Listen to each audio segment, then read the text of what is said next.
جئتك أؤمن بالله وبرسوله وبما شئت به فقد أعذرت إليكم وأعذرتموني.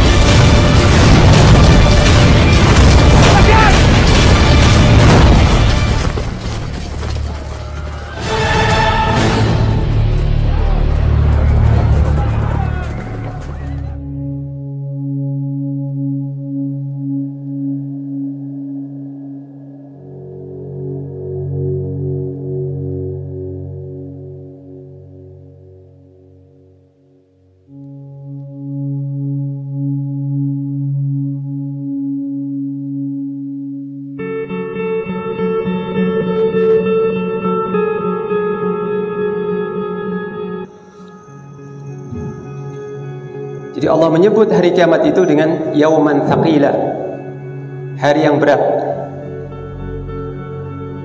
Nah, ketika Allah menyebut hari kiamat hari yang berat, thaqil, maka ini menggambarkan tentang dahsyatnya dan beratnya hari kiamat tersebut.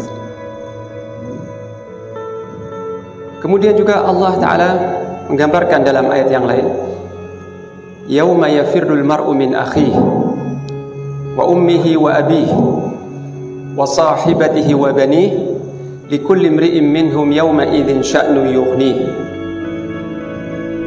Pada hari itu seseorang akan lari dari saudaranya, yakni tidak bertegur sapa, tidak peduli, lari dari saudaranya, dari ayah dan ibunya, dari istri dan anak-anaknya, yakni lari dari orang-orang yang dicintainya, orang-orang yang paling terdekat, paling disayang ketika di dunia, lari, menjauh, tidak peduli. Kenapa? Likulli imri'in minhum yawma idzin sya'nu yughnih. Bagi setiap orang pada hari itu ada urusan yang menyibukkan dirinya sendiri. Masing-masing hanya peduli dengan dirinya sendiri. Masing-masing hanya memikirkan keselamatan dirinya sendiri. Sehingga orang yang paling dicintainya, dalam arti dimulai dari yang agak jauh, saudara. Jadi saudara. Kemudian yang lebih dekat lagi, yaitu ibunya dan ayahnya, wa ummihi wa abi, ibunya dan ayahnya. Kemudian yang lebih dekat lagi, wa sahibatihi wa bani, istri dan anak-anaknya. Jadi lari dari orang-orang yang terdekat ketika di dunia karena dahsyatnya hari itu, dan masing-masing hanya memikirkan keselamatan dirinya. Juga Allah Ta'ala menyebut hari kiamat itu dengan Yaumul Faza'ul Akbar. Al-Faza'ul Akbar. Al-Faza' artinya hari yang mengejutkan, sesuatu yang mengejutkan atau ketakutan. Al-Faza' ini ketakutan, keterkejutan. Al-Akbar yang besar. Jadi hari yang benar-benar menakutkan. Sehingga Allah menyebut Al-Faza'ul Akbar, hari ketakutan yang besar. Sebagaimana Allah berfirman dalam surah Al-Anbiya ayat 103, Allah melukiskan tentang hamba-hambanya yang bertakwa, ya. Hamba-hambanya ketika di dunia beriman dan bertakwa, Allah menggambarkan tentang keamanan mereka, ya, ketentraman mereka. Allah berfirman, la yahzunhumul faz'ul akbar wa tatalaqahumul malaikatu hada yawmukumul ladzi kuntum tu'adun. Mereka tidak disedihkan, tidak dibuat susah atau sedih oleh ketakutan yang besar, yaitu hari kiamat. Dan para malaikat menyambut mereka dengan ucapan selamat. Inilah hari yang telah dijanjikan untuk kalian. Ini hari yang mana dijanjikan untuk kalian rahmat Allah dan surganya. Jadi ucapan malaikat kepada orang yang bertakwa. Tapi Allah menyebut hari itu dengan Al-Faza'ul Akbar, ketakutan yang besar. Ini. Kemudian para sahabat dan salafus saleh, mereka sering sekali memikirkan tentang akhirat, bertafakkur, merenungkan tentang akhirat, bahkan membuat mereka takut. Hal ini membuat mereka takut, sedih, dan bahkan menangis.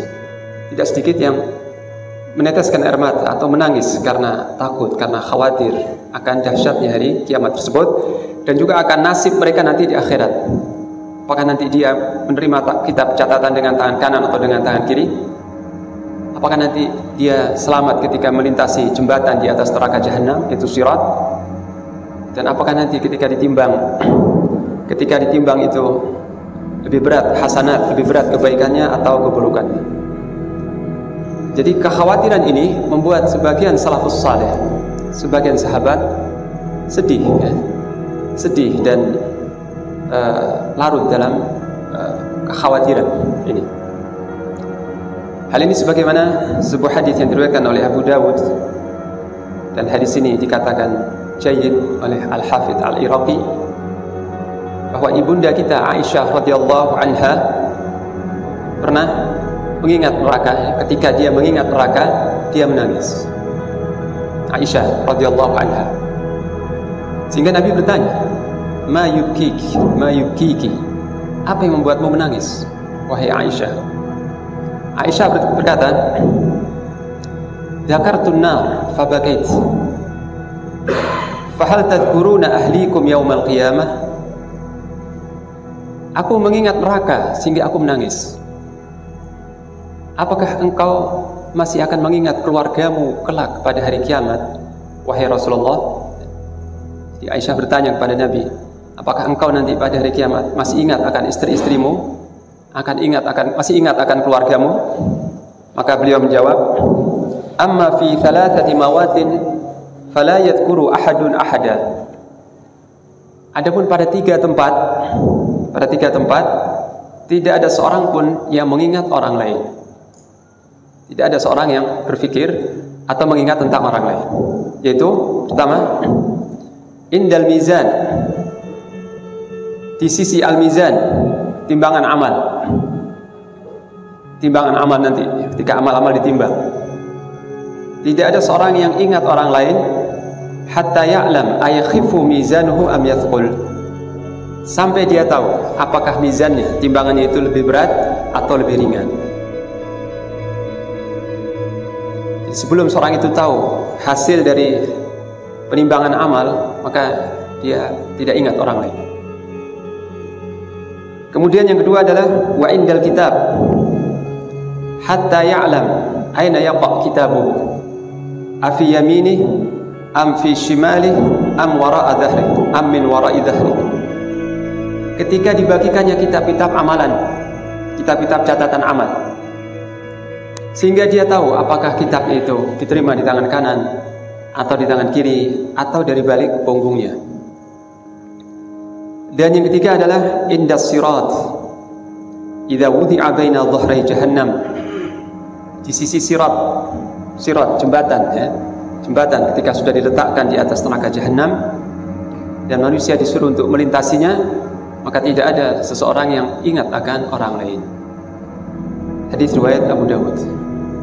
Nah, ini gambaran tentang betapa kedahsyatan hari kiamat, sehingga disebutkan dalam hadis yang lain, dalam sebuah hadis yang lain, ya, bahwa ketika sirat jembatan sudah dipasang, diletakkan, maka ketika itu tidak ada manusia yang berbicara, tidak ada seorang pun yang berbicara kecuali Rasul.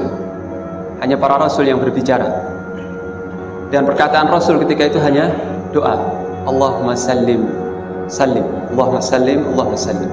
Ya Allah selamatkanlah, ya Allah selamatkanlah, ini selamatkan umatku. Setiap Rasul mendoakan keselamatan umatnya.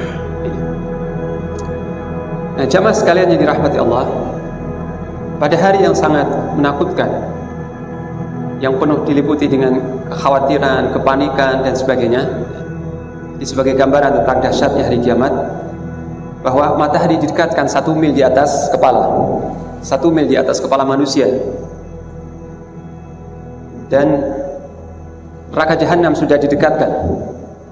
Meskipun mereka yang di padang mahsyar belum melihat neraka, tapi hawa panas neraka itu sudah sampai ke padang mahsyar. Di panasnya neraka, sebagian panasnya neraka sudah sampai di padang mahsyar, sehingga manusia bercucuran keringat. Ada yang keringatnya sampai mata kaki, ada yang sampai lutut, sampai pinggangnya, dan ada yang tenggelam di dalam keringatnya. Dan manusia ketika itu berdesak-desakan, ya, berbaris di padang mahsyar, Dan seseorang tidak punya tempat kecuali apa yang diinjak oleh kedua kakinya. Jadi tidak lega sebagaimana di masjid ini ya, lega seperti ini tidak, tapi rapat. Manusia nanti akan berbaris rapat. Dan tidak ada bagian seseorang itu kecuali kedua kakinya saja. Gak bisa bergeser ke kanan atau ke kiri. Dan itu mereka berdiri di padang mahsyar, berdesak-desakan. Manusia ziham, berdesak-desakan. Matahari 1 mil di atas kepala. Sebagian panasnya neraka sudah sampai ke situ. Dan rasa takut, rasa khawatir ini menambah cucuran keringat. Nah, jadi kenapa manusia bercucuran keringat? Karena 4 sebab tadi ya. Matahari didekatkan, panasnya neraka jahanam sudah mengimbas ke padang mahsyar, dan nafas-nafas manusia ya. Jadi manusia berdesak-desakan sehingga nafas mereka itu pun menambah panas, menambah kepanasan suhu di padang mahsyar. Tambah lagi kekhawatiran, rasa takut, rasa khawatir, panik dan sebagainya juga menambah panas, menambah berkeringat maksud saya. Manusia betul-betul dalam kondisi yang sangat berat, sangat panik. Kecuali siapa yang dirahmati Allah. Nah, ini pembahasan kita. Nah, siapa mereka yang pada hari tersebut tidak merasakan panasnya matahari, juga aman dari nafas-nafas manusia. Allah lindungi sehingga tidak merasakan pengaruh dari nafas manusia yang sangat banyak, dan tidak takut, tidak merasa takut atau khawatir sedikit pun. Hati mereka aman, tentram, dan Allah meringankan atau memudahkan mereka pada hari tersebut. Karena disebutkan dalam sebuah hadis bahwa mereka berdiri di padang mahsyar itu 1 hari. Jadi padang mahsyar itu 1 hari, tapi lamanya sama dengan 50.000 tahun hitungan dunia. Di manusia berdiri dalam 1 hari yang lamanya sama dengan 50.000 tahun. Tapi bagi orang-orang yang mukmin, bagi orang-orang mukmin yang saleh, lamanya berdiri di padang mahsyar itu seperti jarak antara zuhur dan asar. Seperti ketika kita waktu di dunia antara zuhur dan asar, seperti itu. Padahal sangat lama sekali. Tapi bagi orang-orang mukmin itu terasa singkat. Kok bisa demikian? Allah Maha Berkuasa. Nah, di antara sebab-sebab yang akan mendatangkan keamanan pada hari ketakutan yang besar itu, yang pertama adalah ketika seseorang dikaruniai Allah asy-syahadah, yaitu mati syahid.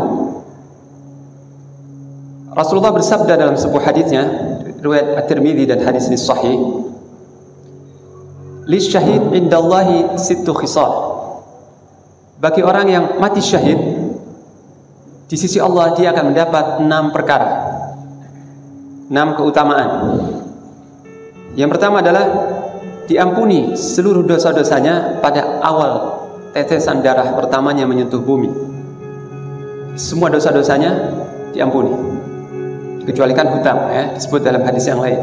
Hutang piutang tidak gugur, tapi selain itu yakni dosa yang terkait antara hamba dengan Allah semuanya diampuni pada saat dia meninggal.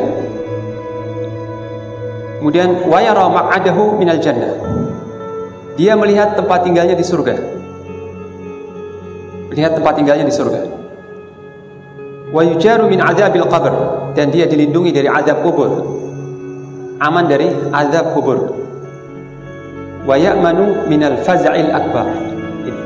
Dan dia aman dari ketakutan yang besar. Ini yang menjadi dalil ya.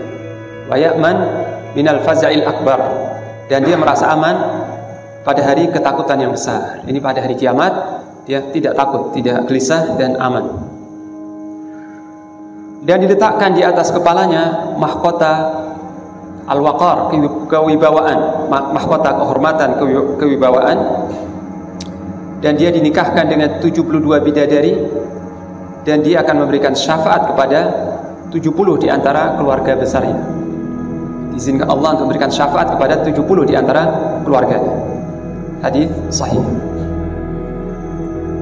Bagaimana kalau seorang tidak diberi kesempatan oleh Allah untuk mendapatkan karunia yang besar dan terhormat ini, itu asy-syahadah, mati syahid? Masih ada beberapa keamanan pada hari kiamat. Di antaranya adalah berpuasa. Berpuasa dengan ikhlas karena Allah.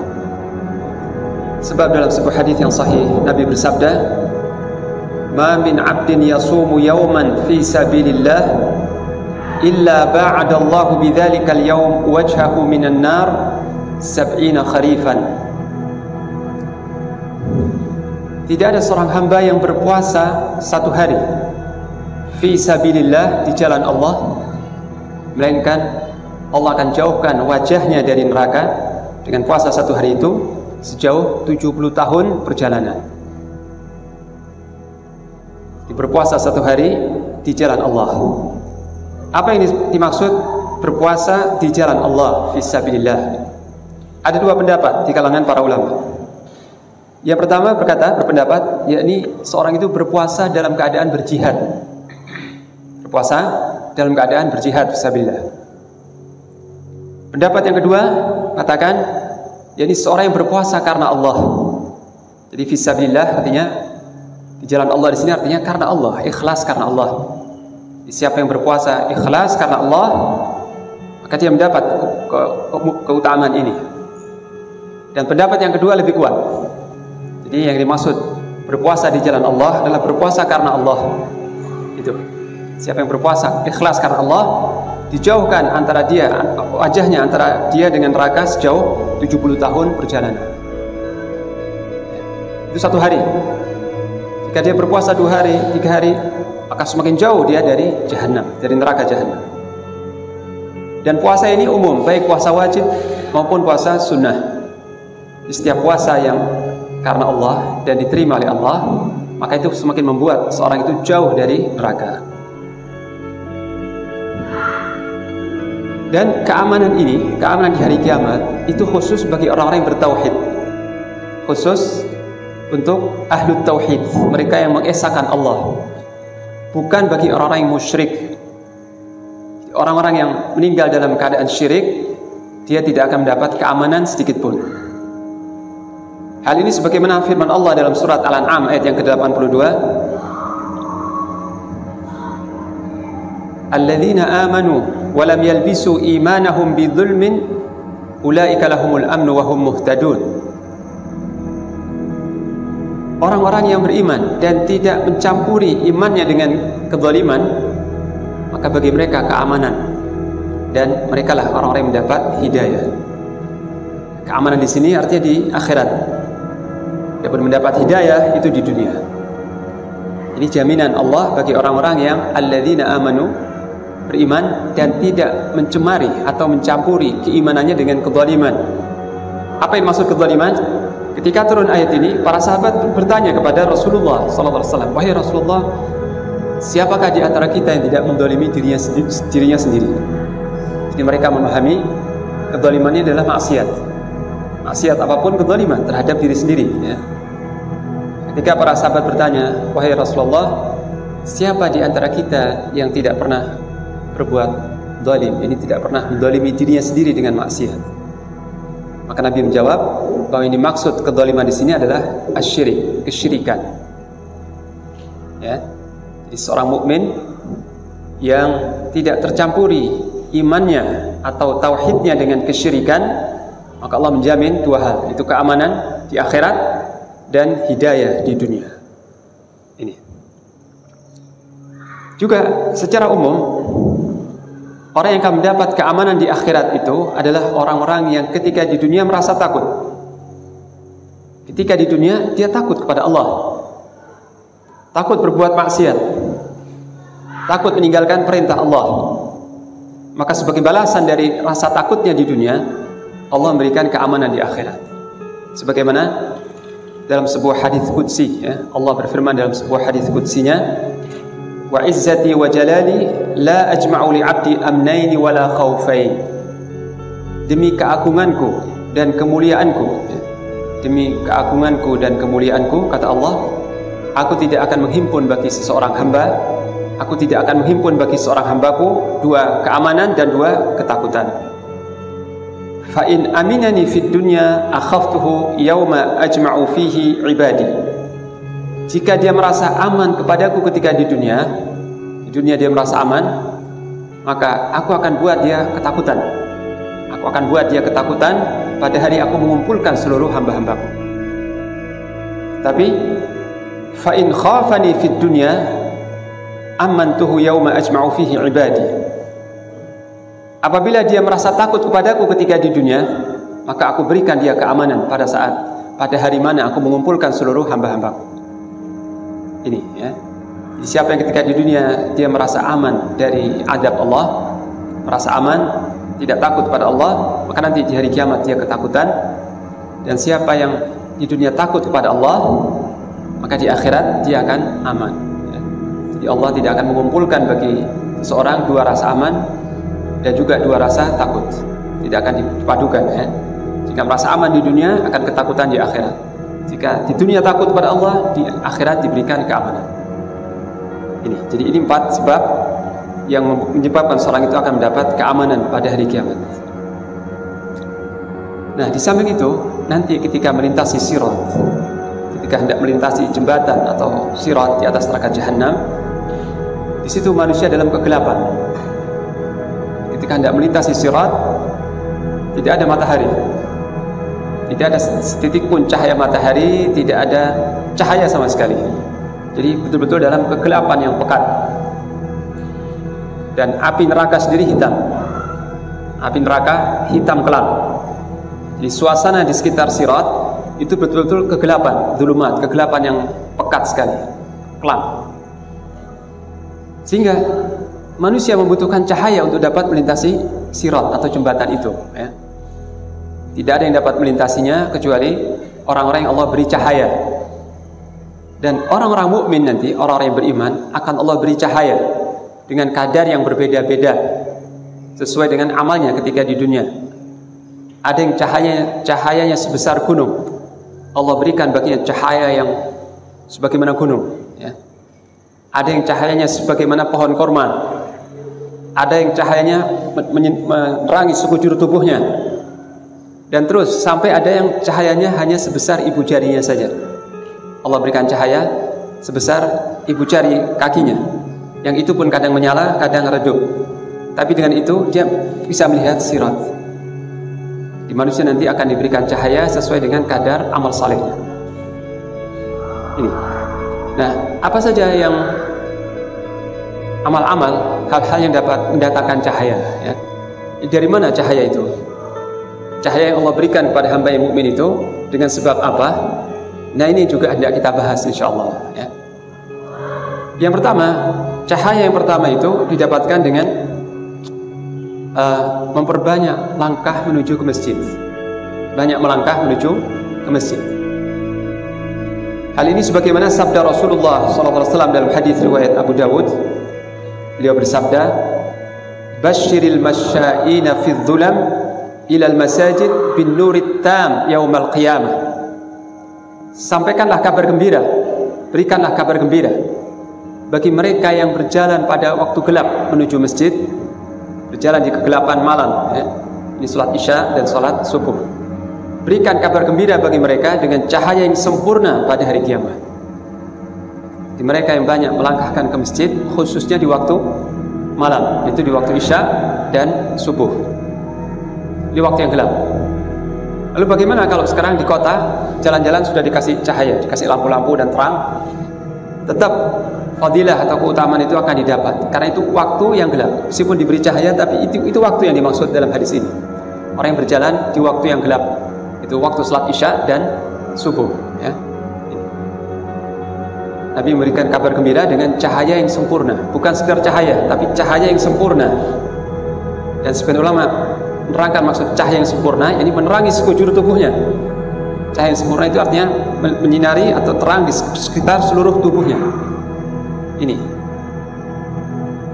cahaya. Jadi langkah-langkah seorang muslim menuju ke masjid di waktu gelap, di waktu malam yang gelap, itu akan mendatangkan cahaya ya. Jadi dibalas dengan kebalikannya. Mereka berjalan di waktu gelap, di akhirat dikasih cahaya yang sempurna. Yang kedua adalah isbaghul wudu, menyempurnakan wudu. Jadi menyempurnakan wudu tanpa mengurangi sedikit pun, mencuci seluruh anggota wudu dengan benar dan tidak ada yang luput atau terlewatkan sedikit pun ya. Jadi berwudu sebagaimana sunnah Nabi. Hal ini sebagaimana sabda Rasulullah SAW ya. Inna ummati ya'tuna yaumal qiyamah ghurran muhajjalin min atharil wudu. Sesungguhnya nanti umatku pada hari kiamat mereka akan datang dalam keadaan bercahaya tubuhnya karena bekas-bekas wudu. Jadi yang bercahaya adalah bekas-bekas wudu. Itu wajah, tangan sampai siku, kepala, dan kaki sampai mata kaki. Itu bercahaya nanti. Dan ini kekhususan umat Rasulullah sallallahu alaihi wasallam. Tidak Allah berikan pada umat nabi-nabi yang lain. Hal ini sebagaimana hadis Abu Hurairah radhiyallahu anhu. Abu Hurairah bercerita bahwa suatu hari Nabi mendatangi kuburan. Beliau menziarahi atau mendatangi kuburan. Lalu dia mengucapkan salam, Assalamualaikum dara qaumin mu'minin wa inna insyaallah bikum lahiqun. As'alullah li wa lakum al-afiyah. Semoga keselamatan atas kalian wahai penghuni perkampungan orang-orang yang beriman. Dan insyaallah kami akan menyusul kalian. Dan kami mohon kepada Allah untuk kami dan untuk kalian keselamatan. Ini ucapan salam Nabi kepada para penghuni kubur. Setelah itu Nabi bersabda kepada sahabatnya, ya, waditu anna qad ra'ayna ikhwanana. Sungguh aku sangat berharap sekali bahwa aku dapat melihat saudara-saudaraku. Aku pingin sekali melihat saudara-saudaraku. Para sahabat bertanya, wahai Rasulullah, bukankah kami saudara-saudara engkau? Bukankah kami saudara-saudaramu? Nabi menjawab, bukan. Antum ashabi. Kalian adalah para sahabatku. Kalian para sahabatku. Adapun saudara-saudaraku adalah mereka yang nanti akan datang dan beriman yang aku belum melihat mereka. Itu mereka yang akan datang nanti setelahku dan mereka tidak melihatku, tapi mereka beriman kepadaku. Jadi Nabi menganggap kita ini, kita yang beriman kepada beliau, pada Rasulullah SAW, adalah saudara-saudara beliau. Dan kalau dari segi kedekatan, mana yang lebih dekat? Sahabat atau saudara? Yang lebih dekat bagi seseorang itu mana? Saudaranya atau sahabat? Saudara, ya. Saudara lebih dekat dari sahabat, karena saudara mewarisi. Saudara bisa termasuk mewarisi kalau tidak memiliki anak. Tapi sahabat tidak bakal mewarisi, ya. Dan silaturahim, menjaga hubungan rahim yang diperintahkan itu untuk saudara, bukan untuk sahabat, tapi untuk saudara dekat dan sebagainya. Jadi Nabi menganggap kita ini lebih dekat di sisi beliau daripada para sahabatnya, sehingga mengungkapkan ikhwani, waditu anna ra'ayna ikhwanana. Sungguh aku berharap sekali dapat melihat saudara-saudaraku. Itu umat Nabi yang akan datang setelah beliau. Ini. Nah, kalau beliau rindu, ingin melihat kita, lalu bagaimana kita tidak rindu, tidak ingin melihat beliau? Ya, beliau saja rindu dan ingin melihat kita. Lalu sudah selayaknya kita lebih ingin lagi melihat beliau. Ya. Nah, kalau kita tidak berkesempatan melihat beliau di dunia, kita berdoa kepada Allah, mudah-mudahan kita dapat melihat beliau di hari kiamat sebelum di surga. Ya. Mudah-mudahan kita dapat melihat beliau di hari kiamat dan di surga kelak. Nah, kemudian beliau melanjutkan, beliau ditanya oleh para sahabat, wahai Rasulullah, bagaimana engkau bisa mengenali umatmu yang engkau belum pernah melihat mereka? Bagaimana nanti engkau bisa mengenali umatmu yang belum pernah bertemu kepadamu?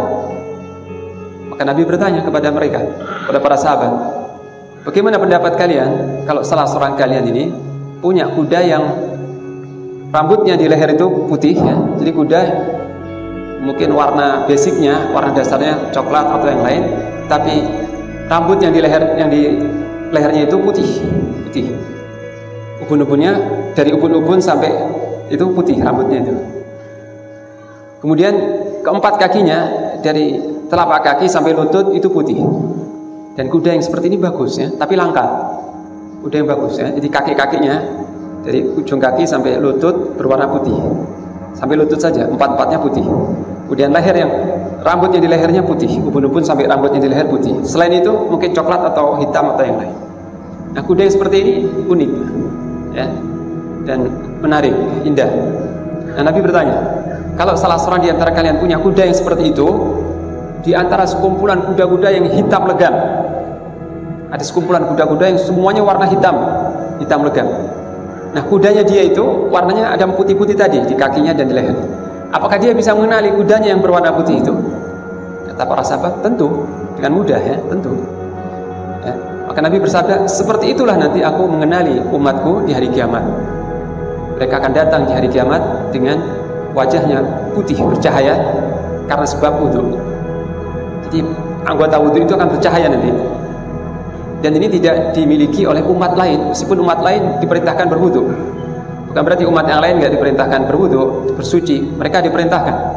Tapi kekhususan ini hanya untuk umat Nabi Sallallahu Alaihi Wasallam. Itu. Nah, dan nanti aku akan mendahului kalian di telaga. Ya. Aku akan mendahului kalian di telagaku, telaga Kautsar. Barang siapa yang menyempurnakan wudu, nanti akan bercahaya pada hari kiamat. Ya. Nah, mafhum atau pemahaman kebalikannya, seorang yang mengaku muslim tapi di dunia tidak salat. Ketika tidak salat berarti tidak wudu ya. Dia tidak salat, tidak wudu, maka nanti dia menjadi umat yang tidak dikenali oleh Nabi. Meskipun dia mengaku muslim, tapi kalau dia di dunia tidak wudu dan berarti juga tidak salat, maka di akhirat Nabi tidak akan mengenalinya. Karena tidak ada identitas yang khas seperti itu, tidak ada. Jadi dia menjadi umat yang tak dikenal. Ini yang kedua, yaitu menyempurnakan wudu. Menyempurnakan di sini artinya berwudu tanpa ada yang luput, yang kurang dari anggota wudu tadi. Ya. Bukan berlebih-lebihan, bukan. Berwudu sebagaimana sunnah. Kemudian yang ketiga adalah ahlul Jum'ah. Ahli Jumat. Yang dimaksud dengan ahli Jumat adalah orang-orang yang hari Jumat itu memiliki kedudukan khusus di hati mereka. Di hari Jumat itu betul-betul mereka perhatikan, mereka agungkan, sehingga mereka mandi sebelum salat Jumat ya. Jadi ada istidad, ada persiapan sebelum datangi Jumat. Seperti mandi, mengenakan pakaian yang bagus, wangian, dan datang lebih awal ya, datang sedini mungkin, kemudian mendengarkan khatib. Ya. Jadi orang-orang yang betul-betul bersiap-siap untuk hari Jumat dan datang seawal mungkin. Nah, tentang ini disebutkan dalam sebuah hadis yang sahih ya, bahwa nanti hari-hari itu Allah datangkan pada hari kiamat sebagaimana di dunia. Hari-hari itu akan didatangkan di hari kiamat sebagaimana di dunia. Sedangkan hari Jumat itu Allah datangkan dengan bercahaya ya. Allah mendatangkan hari Jumat itu bercahaya. Dan ini perkara ghaib ya, sebab hari itu kita nggak melihat ya. Hari tidak bisa membedakan hari Senin, Selasa, Rabu, kita nggak lihat bedanya ya. Tapi nanti di hari kiamat ada bedanya ya. Hari Jumat itu nanti akan bercahaya. Bercahaya sebagaimana kota ya. Bercahaya terang. Bukan sedikit, cahaya yang terang sekali. Dan cahaya yang terang ini diikelilingi ya, diikuti oleh ahlinya ya, ini ahli Jumat. Jadi orang-orang yang memberikan perhatian khusus terhadap hari Jumat, dan hari Jumat itu memiliki kedudukan tersendiri dalam hatinya, sangat persiapan dan sangat mementingkan ibadah hari Jumat. Nanti dia akan berjalan, mereka itu akan berjalan di sekeliling hari Jumat. Jadi hari Jumat itu bercahaya terus sampai melintasi sirat ya. Jadi mereka berjalan di sekitar hari Jumat itu, dan mata seluruh manusia semuanya memandang kepada mereka ya. Jadi di hari kiamat, hari Jumat itu bercahaya. Ini menjadi sorotan, menjadi sesuatu yang disorot dan dilihat oleh semua manusia ketika itu ya. Karena kagum dan menariknya ini. Jadi ini orang yang nanti mendapatkan cahaya itu orang-orang yang memberikan perhatian istimewa terhadap hari Jumat atau ibadah di hari untuk salat Jumat. Kemudian yang berikutnya, yang keempat, juga termasuk cahaya yang akan diberikan Allah di hari kiamat adalah membaca surat Al-Kahfi di hari Jumat. Membaca surat Al-Kahfi di hari Jumat. Disebut dalam sebuah hadis yang sahih riwayat At-Tabrani, dan hadis ini disahihkan oleh Al-Albani, man qara'a surat Al-Kahf yaumal Jum'ah kanat lahu nuran yaumal qiyamah min maqamihi ila Makkah.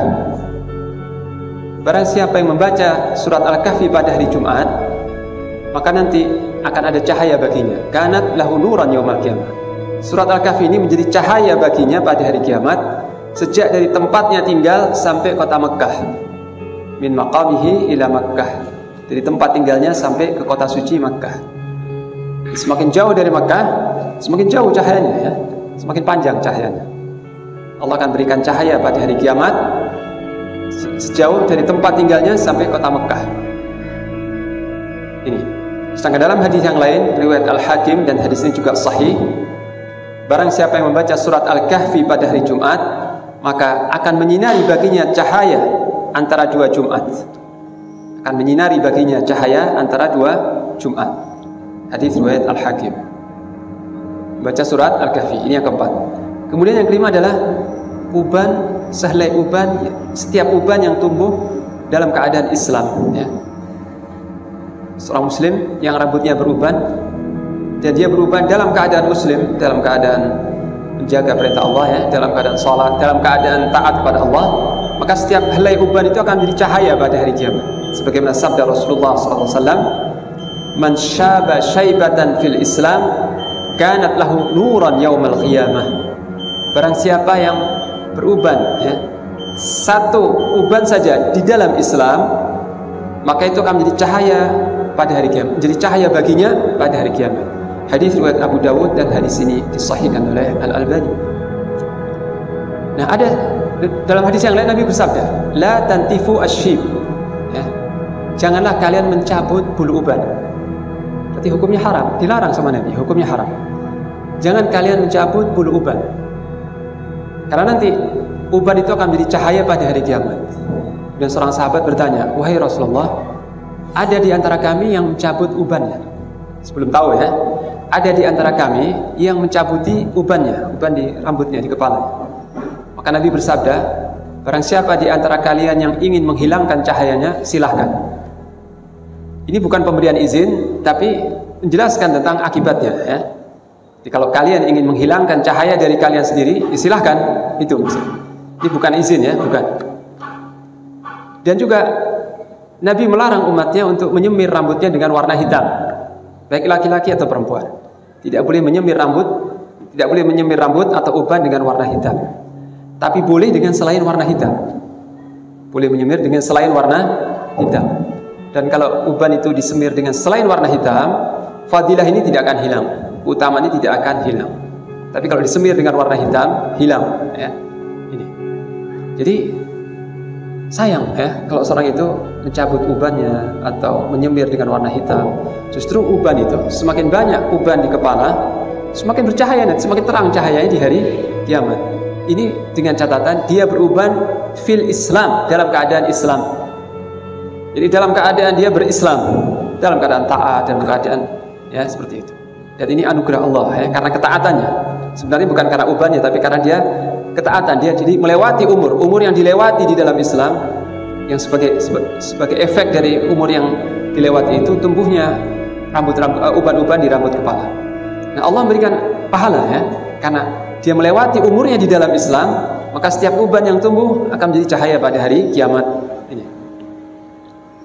Kemudian yang keenam adalah orang-orang yang saling mencintai karena Allah, yang tidak ada hubungan kerabat, hubungan bisnis, hubungan kedaerahan, kesukuan, dan sebagainya. Artinya saling mencintainya itu, saling bersaudara itu benar-benar karena Allah, murni karena Allah, bukan karena faktor daerah, faktor bisnis, faktor kepentingan, faktor enggak. Jadi semata-mata karena Allah. Mu'adz bin Jabal meriwayatkan dari Nabi sallallahu alaihi wasallam, ya, "Al-mutahabbuna fi jalali lahum manabir min nur yaghbituhumul anbiya wasyuhada." Rawahu Tirmidzi. Sabda Rasulullah sallallahu alaihi wasallam, orang-orang yang saling mencintai, Allah berfirman dalam hadis qudsi, ini Allah yang berfirman, "Al-mutahabbuna fi jalali", orang-orang yang saling mencintai karena keagunganku, ini saling mencintai dalam rangka mengagungkan Allah, saling mencintai karena Allah, maka mereka nanti akan ditempatkan di cahaya, di mimbar-mimbar dari cahaya pada hari kiamat, yang para nabi dan para syuhada menginginkan, ya, iri dengan kedudukan mereka. Artinya mendambakan kedudukan seperti itu. Dan dalam hadis yang lain disebut wujuhuhum nur, wajah mereka cahaya, dan mereka ditempatkan Allah pada mimbar-mimbar dari cahaya. Nah, ini yang kita tidak melihatnya di dunia, ya. Sebab kalau misalnya ada cahaya itu tidak bisa mengangkat, ya. Di dunia ini cahaya itu tidak bisa mengangkat seseorang atau mengemban seseorang. Tapi di akhirat urusannya lain, ya. Allah akan menciptakan mimbar dari cahaya, mimbar yang tinggi dari cahaya, bukan dari kayu, tapi dari cahaya. Mimbar itu cahaya yang terang, dan mimbar ini bisa mengemban, ya. Jadi orang-orang yang saling mencintai karena Allah ditempatkan di mimbar yang banyak, ditempatkan di mimbar dari cahaya. Ini di padang mahsyar, bukan di surga, di padang mahsyar. Dan wajah mereka bercahaya, sehingga ketika manusia melihat orang-orang yang wajahnya bercahaya duduk di atas mimbar dari cahaya, mereka semua kagum dan silau, ya, kagum dan terpesona. Sehingga para nabi dan syuhada pun merindukan dan mendambakan kedudukan seperti itu. Padahal mereka bukan nabi, bukan syuhada, tapi para nabi dan syuhada merindukan makom atau kedudukan seperti itu. Ini karena besarnya pahala Allah bagi orang yang saling mencintai karena Allah, saling bersaudara, bersahabat akrab karena Allah semata. Jadi karena Allahnya itu yang mahal, ya.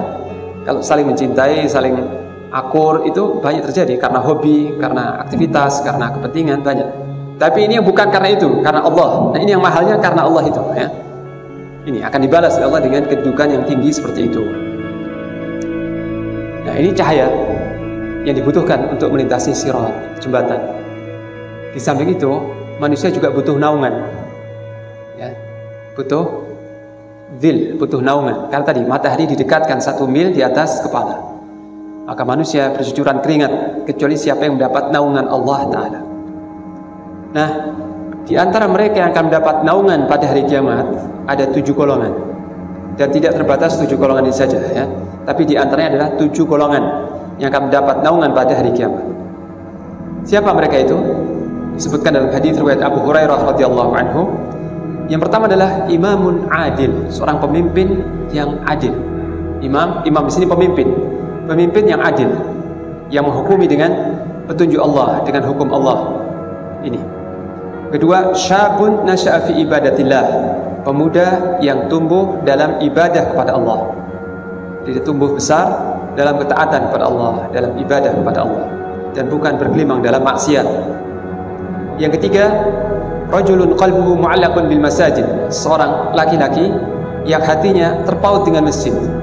Dia sangat mencintai masjid, sangat ingin memakmurkan masjid, dan setiap kali keluar dari masjid dia rindu ingin balik lagi nantinya. Itu. Dan yang keempat adalah 2 orang yang saling mencintai karena Allah. Ini saling mencintai karena Allah. Jadi di samping wajahnya bercahaya di mimbar dari cahaya, juga Allah berikan naungan, ya. 2 orang yang saling mencintai karena Allah.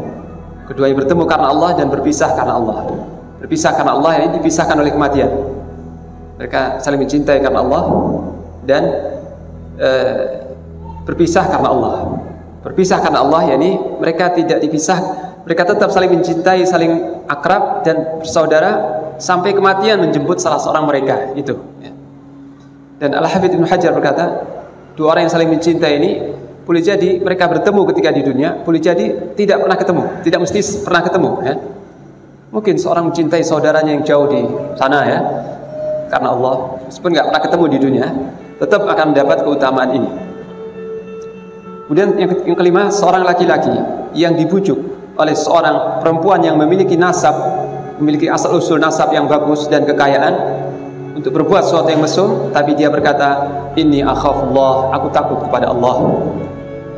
Dan yang keenam adalah seorang yang bersedekah dengan sedekah rahasia, sedekah atau infak yang dirahasiakan, sampai-sampai tangan kirinya tidak tahu apa yang diinfakkan oleh tangan kanannya. Ini kata Al-Hafidz kinayah, ungkapan, ya. Bukan berarti seperti itu, tapi ini karena saking rahasianya, seolah-olah tangan kirinya itu nggak tahu apa yang diinfakkan oleh tangan kanannya. Ini bahasa kiasan. Artinya tidak ada yang tahu sama sekali. Sampai-sampai mungkin tangan kirinya pun nggak tahu, gitu, ya. Apalagi orang lain tidak tahu. Jadi ini benar-benar sedekah yang sir, sedekah yang rahasia. Yang ketujuh adalah seorang laki-laki yang mengingat Allah dalam keadaan sendiri, dalam keadaan bersunyi, kemudian dia menangis, mungkin karena takut kepada Allah, karena cinta kepada Allah, karena berharap kepada Allah, ya. Dan zakar Allah, mengingat Allah ini bisa dengan lisannya, dia berzikir, atau dengan hatinya. Jadi mengingat Allah bisa dengan lisan atau dengan hatinya. Jelas dia mengingat Allah, kemudian dia menangis karena merendah, karena cinta, karena berharap, karena takut, ya. Nah, Al-Hafidz Ibnu Hajar berkata, penyebutan laki-laki dalam hadis ini bukan berarti hanya terbatas untuk laki-laki saja, tapi semua yang disebut dalam hadis ini juga berlaku untuk perempuan, kecuali, kata beliau, kalau yang dimaksud dengan imamun adil itu adalah pemimpin tertinggi, al-imamatul uzma, kepemimpinannya tertinggi yaitu kepala negara, maka ini khusus untuk kaum laki-laki, ya. Juga seorang yang hatinya terpaut dengan masjid. Kalau diartikan terpaut dengan masjid itu artinya dia sering tinggal di masjid, karena maknanya dua, ya. Bisa maknanya hatinya itu sangat mencintai dengan masjid, atau memang fisiknya itu sering tinggal di masjid. Nah, kalau difahami fisiknya yang sering tinggal di masjid, maka ini juga berlaku bagi kaum laki-laki saja. Tapi selain itu berserikat, artinya bisa untuk laki-laki dan perempuan, ya. Bahkan seorang perempuan pun kalau dia memiliki kepemimpinan yang tidak bersifat umum, seperti, ya, misalnya dia sebagai kepala sekolah, atau dia memiliki anak-anak yang diurus, yang diasuhnya, atau dia mengurusi sekolah atau mengurusi orang-orang bawahan seperti itu, dan dia berlaku adil terhadap mereka, juga akan mendapat fadilah seperti ini, ya. Naungan. Dan siapa yang dinaungi oleh Allah, dia tidak akan merasakan kepanasan, tidak akan bercucuran keringat. Dan bahkan naungan ini diterangkan oleh para ulama, bukan hanya sekedar naungan dari panas matahari, tapi juga naungan dari nafas manusia. Dia tidak akan merasakan hembusan dari nafas-nafas manusia, tidak terpengaruh karena dinaungi oleh Allah, ya. Dia di padang mahsyar menyatu dengan manusia, tapi ini sesuatu yang gaib, ya. Jadi orang-orang yang mendapat naungan ini bukan orang yang terpisah dari mereka, terpisah, terkucil, bukan. Jadi satu, ya. Mereka menyatu di padang mahsyar, berdesak-desakan. Tapi ada sebagian orang yang mendapat naungan, ada yang sebagian tidak, di tempat yang sama. Ini perkara gaib, ya, yang kita nggak tahu kaifiatnya, nggak tahu bagaimana. Dan siapa yang dinaungi oleh Allah, dia tidak merasakan teriknya matahari sedikit pun, dia tidak merasakan panasnya nafas manusia, dan tidak merasakan panasnya di padang mahsyar. Justru dia merasa sejuk, teduh, ternaungi, dan hatinya akan aman. Nah, mungkin orang-orang yang seperti ini yang dia merasa di padang mahsyar itu seperti antara zuhur dan asar saja. Rasanya singkat, antara zuhur dan asar. Padahal manusia yang lain menunggu sekian lama, ya, ketakutan karena beda kondisinya, ya, ini. Kemudian juga tidak hanya ini saja, tidak hanya 7, kata Al-Hafidz Ibnu Hajar. Termasuk yang mendapat naungan nanti di hari kiamat adalah orang-orang yang memberikan tangguh bagi orang yang berhutang. Seorang yang menghutangi, ketika jatuh tempo dan dia belum mampu, kasih tangguh, kasih perpanjangan waktu lagi. Orang seperti ini juga mendapat naungan nanti, dan ada hadisnya. Atau dia membebaskan sebagian hutangnya. Jadi kedua-duanya dapat, memberikan tangguh, dapat naungan, atau membebaskan sebagian hutang orang itu, juga akan mendapat naungan. Juga seorang yang membaca Al-Quran, ya, membaca 2 surat khususnya, itu Al-Baqarah dan Ali Imran. Dalam hadis yang sahih beliau bersabda, "Iqra'ul Quran fa innahu ya'ti syafi'an li ashabi. Iqra'u az-Zahrawain, Al-Baqarah wa Ali Imran." Bacalah oleh kalian Al-Quran, karena Al-Quran akan datang untuk memberikan syafaat kepada para sahabat-sahabatnya. Al-Quran akan datang pada hari kiamat untuk memberikan syafaat kepada para sahabatnya. Jadi bacalah Al-Quran secara umum. Kemudian Nabi mengkhususkan, Iqra'u az-Zahrawain, bacalah 2 surat yang bercahaya. Bacalah 2 surat yang bercahaya, yaitu Al-Baqarah dan Ali Imran. Bacalah ini, karena keduanya nanti akan datang pada hari kiamat. Kedua suratnya akan datang pada hari kiamat seolah-olah naungan awan hitam, 2 naungan awan hitam, atau ghayayatan, 2 teduhan, dua naungan yang bukan awan, ya. Jadi Nabi memberikan 3 perumpamaan, ya. Surat Al-Baqarah dan Ali Imran itu kan nanti akan datang pada hari kiamat seolah 2 awan hitam. Atau dalam hadis yang lain, dalam riwayat ini juga seperti 2 naungan. Kalau tadi awan, sekarang 2 naungan. Apa saja yang ada di atas kita itu ghayayah, naungan. Au firqan min tayrin sawaf, atau 2 kumpulan burung-burung yang mengembangkan sayapnya. 2 kumpulan, sekelompok burung-burung yang mengembangkan sayapnya. Datang pada hari kiamat seperti itu, tuhajani an sahibihima, membela sahabatnya, ya. Menolong, membela sahabatnya. Ini sahabat surat Al-Baqarah dan Ali Imran. Ini para ulama berkata, nanti di padang mahsyar, surat Al-Baqarah dan Ali Imran itu akan datang seperti itu, dua naungan awan hitam atau dua naungan atau sekumpulan burung-burung yang mengembangkan sayapnya untuk melindungi orang itu dari panasnya padang mahsyar. Jadi naungan baginya dan melindunginya dari suasana panas di padang mahsyar. Ini juga termasuk yang akan mendapat naungan nanti disebut dalam hadis yang lain, seorang yang memperbagus akhlaknya juga. Seorang yang akhlak yang bagus akan mendapat naungan. Ini. Nah, jamaah sekalian yang dirahmati Allah, nah inilah perkara-perkara yang nanti akan mendatangkan keamanan pada hari kiamat. Dan ini sebelum seorang itu diputuskan masuk surga atau neraka. Jadi ketika di hari kiamat itu banyak fase-fase yang harus dilewati. Jadi peristiwa-peristiwa di hari kiamat itu sangat berat, sangat dahsyat, ya. Sehingga setiap manusia butuh sesuatu yang bisa menenteramkan hatinya, butuh sesuatu yang bisa menenangkan dirinya, bisa memberikan keamanan pada hari itu, ya. Juga sangat panas, butuh naungan, ya. Butuh naungan yang dapat menaunginya. Dan nanti ketika melintasi sirat gelap, butuh cahaya untuk dapat melintasi sirat itu. Nah, perkara-perkara ini sebagiannya nanti akan memberikan rasa aman ketika di akhirat, di hari kiamat, sebagai nanti mendatangkan cahaya, dan sebagainya menjadikan naungan, jadi sebab naungan di hari kiamat tersebut, ya. Nah, kita berdoa kepada Allah SWT, mudah-mudahan Allah menjadikan kita termasuk orang-orang yang mendapat keamanan, naungan dan cahaya pada hari kiamat kelak. Ini sebelum kita akhiri, jika ada hal yang belum jelas atau ingin didiskusikan, saya persilakan. Ya, silakan. Waalaikumsalam warahmatullahi wabarakatuh.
Nah, jadi benar, ya, saya belum sempat bahas. Jadi sirat, sifat-sifat sirat, ya, titian di atas neraka jahanam itu lebih halus dari seutas rambut, ya. Adaqu minas sya'ar wa ahaddu minas sayf. Lebih halus dari seutas rambut dan lebih tajam dari sebilah pedang, ya. Jadi sesuatu yang halus, yang lembut tetapi nggak putus itu pasti akan tajam, ya, tajam. Dan menggelincirkan. Menggelincirkan itu, ya, ini diterangkan oleh para ulama, bergoyang-goyang ke kanan dan ke kiri, ya. Jembatan yang seutas, lebih halus dari seutas rambut, yang menggelincirkan, licin, ya, licin dan menggelincirkan, artinya membuat seorang itu mudah terjatuh karena dia nggak tetap bergoyang-goyang, gitu. Ini. Jadi sifatnya sirat itu licin, menggelincirkan, licin dan menggelincirkan, satu, lebih halus dari seutas rambut, lebih tajam dari pedang. Dan di kanan kiri sirat itu ada kalalib, ada besi-besi pengait seperti jangkar, ya.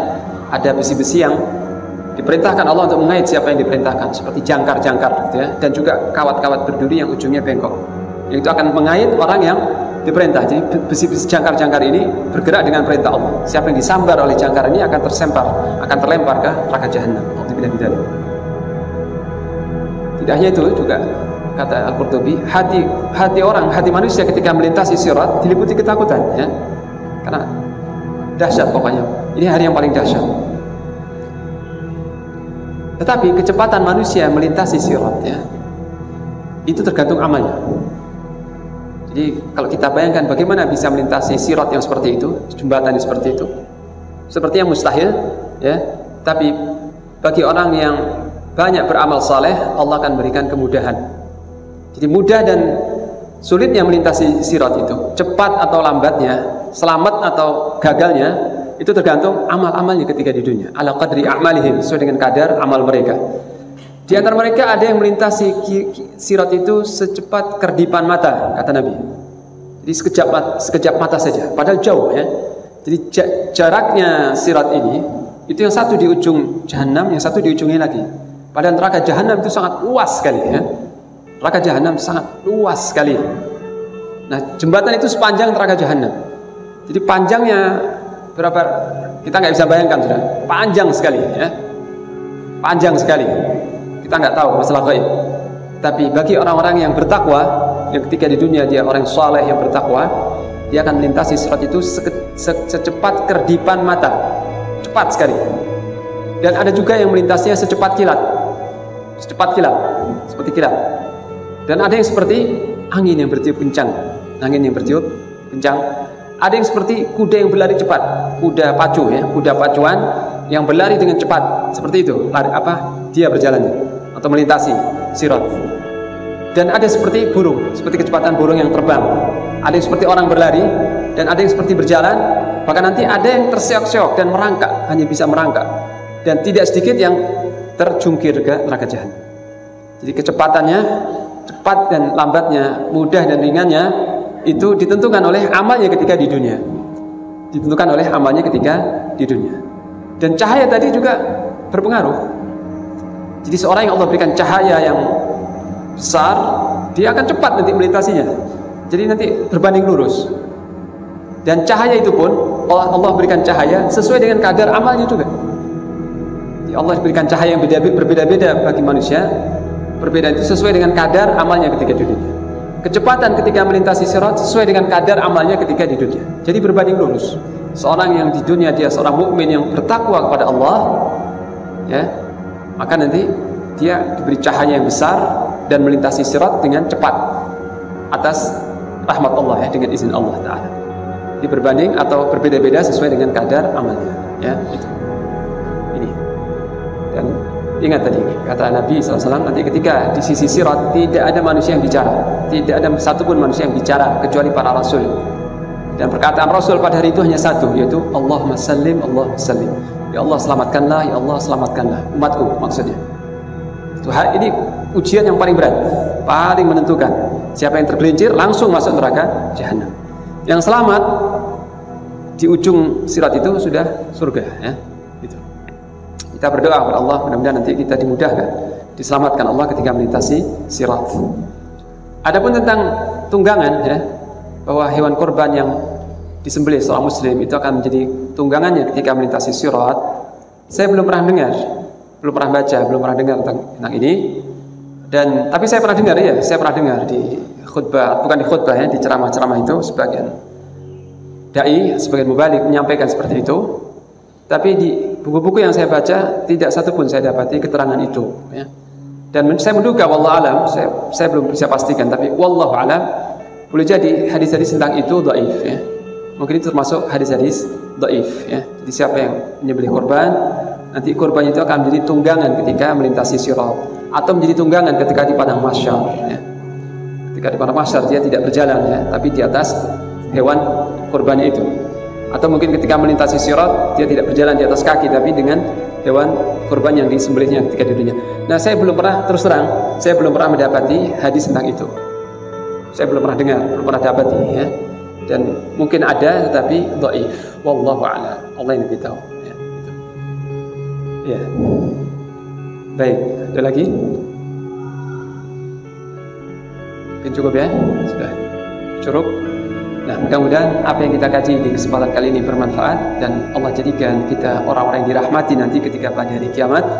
Sebab barang siapa yang dirahmati Allah, maka dia akan selamat pada hari yang dahsyat itu, ya. Jadi yang paling kita andalkan adalah rahmat Allah Ta'ala. Ini. Demikian pembahasan kita kali ini. Saya akhiri dengan sallallahu ala nabiyyina Muhammad wa ala alihi wa sahbihi wasallam.